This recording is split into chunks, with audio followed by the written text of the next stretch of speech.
साथियों, आज हम जानेंगे पुंसवन संस्कार के बारे में। सामान्यतः गर्भ स्थापना के 3 महीने बाद गर्भ को स्थिर मान लिया जाता है। गर्भ स्थापना के उपरांत अर्थात 3 महीने बाद 8 महीने में 2 बार पुंसवन और सीमंतोन्नयन संस्कार बालक पर सुसंस्कारों की छाप डालने और माता पिता एवं कुटुंबियों को उत्तरदायित्व बताने के लिए किए जाने का विधान है। यह संस्कार गर्भस्थ शिशु के समुचित विकास के लिए गर्भिणी का किया जाता है। बालक को सुसंस्कारी बनाने के लिए सबसे प्रथम उसके जन्मदाता माता पिता को सुसंस्कृत होना चाहिए। उन्हें अपने आप को बालकों के प्रजनन तक दक्ष नहीं रहने देना चाहिए, बल्कि संतान को सुयोग्य बनाने योग्य ज्ञान तथा अनुभव भी इससे पूर्व ही एकत्रित कर लेना चाहिए। जिस प्रकार मोटर चलाने से पूर्व उसके कलपुर्जों की आवश्यक जानकारी प्राप्त कर ली जाती है, उसी प्रकार गृहस्थ जीवन आरंभ करने से पूर्व इस संबंध में आवश्यक जानकारी इकट्ठा कर लेनी चाहिए। इस महत्वपूर्ण आवश्यकता की पूर्ति संस्कारों के शिक्षण से भली प्रकार हो जाती है। पुंसवन संस्कार गर्भ सुनिश्चित हो जाने पर अर्थात 3 माह पूरे हो जाने तक कर देना चाहिए। विलंब से भी किया जाए तो कोई दोष नहीं, किंतु समय पर कर देने का लाभ विशेष होता है। तीसरे माह से गर्भ में आकार और संस्कार दोनों अपना स्वरूप पकड़ने लगते हैं, इसलिए उनके लिए आध्यात्मिक उपचार समय पर ही कर दिया जाना चाहिए। इस संस्कार में कुछ ध्यान देने योग्य बातें हैं, जैसे कि गर्भ का महत्व समझें। वह विकासवान शिशु माता पिता कुल परिवार तथा समाज के लिए विडंबना न बने, बल्कि सौभाग्य और गौरव का कारण बने। गर्भस्थ शिशु के शारीरिक, बौद्धिक तथा भावनात्मक विकास के लिए क्या किया जाना चाहिए, इन बातों को समझाया जाए। गर्भिणी के लिए अनुकूल वातावरण, खान पान, आचार विचार आदि का निर्धारण किया जाए। गर्भ के माध्यम से अवतरित होने वाले जीव के पहले वाले कुसंस्कारों के निवारण तथा सुसंस्कारों के विकास के लिए नए सुसंस्कारों की स्थापना के लिए अपने संकल्प, पुरुषार्थ एवं देव अनुग्रह के संयोग का प्रयास किया जाए। संक्षिप्त गायत्री हवन पद्धति के विधि विधान ही प्रायः सभी संस्कारों में काम आते हैं। प्रत्येक संस्कार या यज्ञ कार्य में पत्नी को दाहिनी ओर और पति को बाईं ओर बिठाया जाता है। स्नान करके शुद्ध वस्त्र पहनकर पीले दुपट्टे कंधे पर धारण किए जाते हैं। फिर अच्छे आसनों पर पति पत्नी को ओम भद्रं कर्णेभिः शृणुयाम देवा भद्रं पश्येमाक्षभिर्यजत्राः स्थिरैरङ्गैस्तुष्टुभाग्वंसस्तनूभिः व्यशेमहि देवहितं यदायुः। मंत्र की सामूहिक ध्वनि करते हुए बिठाया जाता है। पवित्रीकरण, आचमन, शिखा बंधन, प्राणायाम, पृथ्वी पूजन, यज्ञोपवीत धारण, आचार्य वरण, यजमान वरण, संकल्प, पंचामृत बनाना, प्रयोजनीय वस्तुओं का मार्जन, दीप पूजन, कलश पूजन, देव पूजन, नमस्कार, षोडशोपचार, चंदन धारण, स्वस्ति वाचन, रक्षा विधान, इतने कृत्य सभी संस्कारों में एक समान होते हैं। पुंसवन संस्कार में भी वही सामान्य क्रम चलता है। पुंसवन संस्कार के 4 विशेष विधान हैं। पहला औषधि अवघ्राण, दूसरा गर्भ पूजन, तीसरा आश्वासतना, चौथा चरु प्रदान। सभी संस्कारों में सुंदर सुसज्जित मंडप बनाने, यज्ञ वेदी बनाने, कलश स्थापना, घृत, दीप, अग्नि आवश्यक उपकरण एक समान ही एकत्रित किए जाते हैं। इस संस्कार को कराने के पूर्व कुछ तैयारियां पहले ही कर लेनी चाहिए, जैसे कि औषधि अवघ्राण के लिए वट वृक्ष की जटाओं का मुलायम सिरों का छोटा टुकड़ा, गिलोय, पीपल की कोपल मुलायम पत्ते लाकर रख लेने चाहिए। सबका थोड़ा थोड़ा अंश पानी के साथ सील पर पीसकर एक कटोरी में उसका घोल तैयार कर रख लेना चाहिए।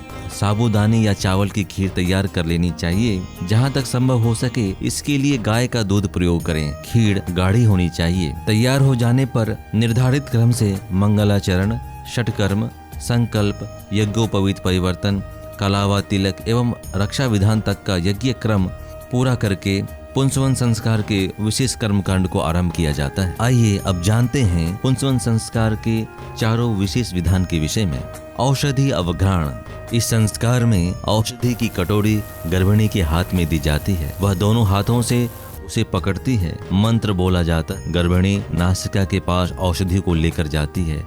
फिर धीरे धीरे गहरी श्वास के साथ उसकी गंध को धारण करती है। भावना की जाती है कि औषधियों के श्रेष्ठ गुण और श्रेष्ठ संस्कार अंतर खींचे जा रहे हैं। वेद मंत्रों तथा दिव्य वातावरण द्वारा इस उद्देश्य की पूर्ति में सहयोग मिलता है। वट वृक्ष विशालता और दृढ़ता का प्रतीक है। धीरे धीरे बढ़ना धैर्य का सूचक है। इसकी जटाएं भी जड़ और तने बन जाती हैं। गिलोय के बेल में ऊपर चढ़ने की प्रवृत्ति है। हानिकारक कीटाणुओं की नाशक है। शरीर में रोगाणुओं, परिवार और समाज में व्याप्त दुष्टता, मूढ़ता आदि के निवारण की प्रेरणा देती है। शरीर को पुष्ट कर, प्राण ऊर्जा की अभिवृद्धि कर, सत प्रवृत्तियों के पोषण की सामर्थ्य प्रदान करता है। पीपल देव योनि का वृक्ष माना जाता है। देवत्व के परमार्थ के संस्कार इसमें सन्निहित है। उनका वर्ण, धारण और विकास किया जाना चाहिए।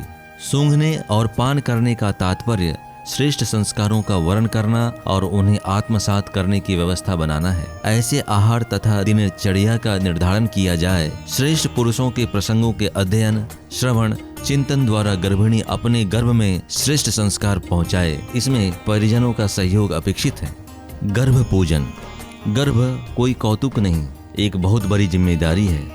उसे समझा जाए और उसको उठाने की तैयारी मानसिक तथा व्यावहारिक क्षेत्र में भी होनी चाहिए। गर्भ के माध्यम से जो जीव प्रकट होना चाहिए उसे ईश्वर का प्रतिनिधि मानकर उसके लिए समुचित व्यवस्था बनाने तथा उसके स्वागत की तैयारी करनी चाहिए। गर्भ पूज्य है। गर्भ का पूजन केवल एक सामयिक औपचारिकता न रह जाए, बल्कि पूजा उपासना का सतत प्रयोग चलते रहना चाहिए। घर में आस्तिकता का वातावरण बना रहे। गर्भिणी स्वयं भी नियमित उपासना करे। उसे आहार और विश्राम जितना ही महत्वपूर्ण मानकर चलना चाहिए। अधिक न बने तो गायत्री चालीसा पाठ और गायत्री मंत्र का जप कर लेना चाहिए। गर्भ पूजन के लिए गर्भिणी के घर परिवार के सभी वयस्क परिजनों के हाथों में अक्षत पुष्प आदि दिए जाते हैं। मंत्र बोला जाता है। मंत्र समाप्ति पर एक तस्तरे में एकत्रित करके गर्भिणी को दिया जाता है। वह उसे पेट से स्पर्श करके रखती है। भावना की जाती है कि गर्भस्थ शिशु को सद्भाव और देव अनुग्रह का लाभ देने के लिए पूजन किया जा रहा है। गर्भिणी उसे स्वीकार करके गर्भ को वह लाभ पहुंचाने में सहयोग करती है। आश्वासना। गर्भ के माध्यम से प्रकट होने वाले जीव की अपेक्षा होती है कि उसे विकास और सद्गति के लिए सही वातावरण मिलेगा। जिस सत्ता ने गर्भ प्रदान किया है वह भी उस उत्तरदायित्व को पूरा किया जाते देखना चाहती है। दोनों को आश्वस्त किया जाना चाहिए कि उन्हें निराश नहीं होना पड़ेगा। पहला आश्वासन गर्भिणी देती है। वह अपने कर्तव्य का ध्यान रखेगी, आहार विहार चिंतन सही रखेगी, दूसरों के व्यवहार और वातावरण की शिकायत करने में समय और शक्ति न गंवाकर धैर्यपूर्वक गर्भ को श्रेष्ठ संस्कार देने का प्रयास करेगी। प्रसन्न रहेगी, ईर्ष्या, द्वेष, क्रोध आदि मनोविकारों से बचती रहेगी। धैर्यपूर्वक उज्जवल भविष्य की कामना की तैयारी करती रहेगी। दूसरा आश्वासन उसके पति और परिजनों की ओर से होता है। गर्भिणी माता अपने शरीर तथा रक्त मांस से बालक का शरीर बनाती है। अपना रक्त सफेद दूध के रूप में निकाल कर बच्चे का पोषण करती है। उसके मलमूत्र, स्नान, वस्त्र तथा दिनचर्या की हर घड़ी साज संभाल रखती है। इतना भार तथा त्याग कुछ कम नहीं। माता इतना करके भी अपने हिस्से की जिम्मेदारी का बहुत बड़ा भाग पूरा कर लेती है। अब शिशु को सुसंस्कारी बनाने के लिए उपयुक्त परिस्थितियां उत्पन्न करना पिता का काम रह जाता है। उसे पूरा करने के लिए उतना ही त्याग करना, उतना ही कष्ट सहना और उतना ही ध्यान रखना पिता का और परिजनों का भी कर्तव्य है। सब मिलकर प्रयास करें कि गर्भ पर अभाव और कुसंस्कारों की छाया न पड़ने पाए। गर्भिणी गलत आकांक्षाएं पास न आने दे। परिजन उसकी उचित आकांक्षाएं जाने और पूरी करें। क्या खाना चाहती है यही पूछना पर्याप्त नहीं है, बल्कि कैसा व्यवहार चाहती है यह भी पूछा जाए, समझा जाए और पूरा किया जाए। गर्भिणी अपना दाहिना हाथ पेट पे रखती है। पति सहित परिवार के सभी परिजन अपना दाहिना हाथ गर्भिणी की तरफ उठाकर रखते हैं। मंत्र बोला जाता है। इसके साथ भावना की जाती है कि गर्भिणी गर्भस्थ जीव तथा देवी सत्ता को आश्वस्त कर रही है। सभी परिजन उसके इस प्रयास में भरपूर सहयोग देने की शपथ ले रहे हैं। उस शुभ संकल्प में दैवी शक्तियां सहयोग दे रही हैं। आश्वासना के बाद अग्नि स्थापना से लेकर गायत्री मंत्र की आहुतियां प्रदान की जाती हैं। उसके बाद विशेष आहुतियों का क्रम आता है। चरु प्रदान।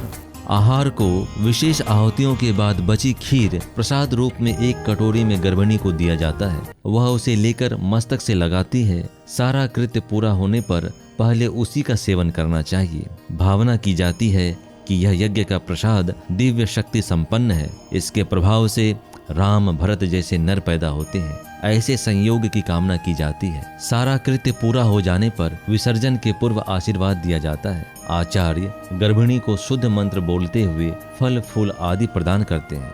गर्भिणी उसे साड़ी के आंचल में लेती है। अन्य बुजुर्ग भी ऐसा कर सकते हैं। सभी लोग पुष्प वृष्टि करते हैं। गर्भिणी और उसका पति बड़ों के चरण स्पर्श करते हैं, सबको नमस्कार करते हैं। विसर्जन और जय घोष करके आयोजन को समाप्त किया जाता है। अपनी अगली वीडियोस में हम जानेंगे सीमंतोन्नयन संस्कार के बारे में। मित्रों, यह निश्चय के साथ कहा जा सकता है कि हिंदू धर्म की प्रत्येक प्रक्रिया में अवश्य कुछ न कुछ रहस्य छिपा रहता है। वह अंधविश्वास पर आधारित नहीं है, वह बुद्धि और तर्क की कसौटी पर खरे उतरती है। हम उन्हें बाह्य दृष्टि से देखते हैं, उनकी गहराई तक पहुंचने का प्रयत्न नहीं करते, इसलिए नासमझी के कारण उनकी उपेक्षा करते हैं। परंतु अब समय आ गया है कि हम उनको समझें और पुनः उनको जीवन विकास के लिए प्रयोग में लावें। साथियों, यदि आप सनातन धर्म विज्ञान से जुड़े रहस्यों के बारे में जानना चाहते हैं तो इस चैनल को सपोर्ट करने के लिए इसे लाइक, सब्सक्राइब और वीडियोस को अधिक से अधिक शेयर अवश्य करें। धन्यवाद।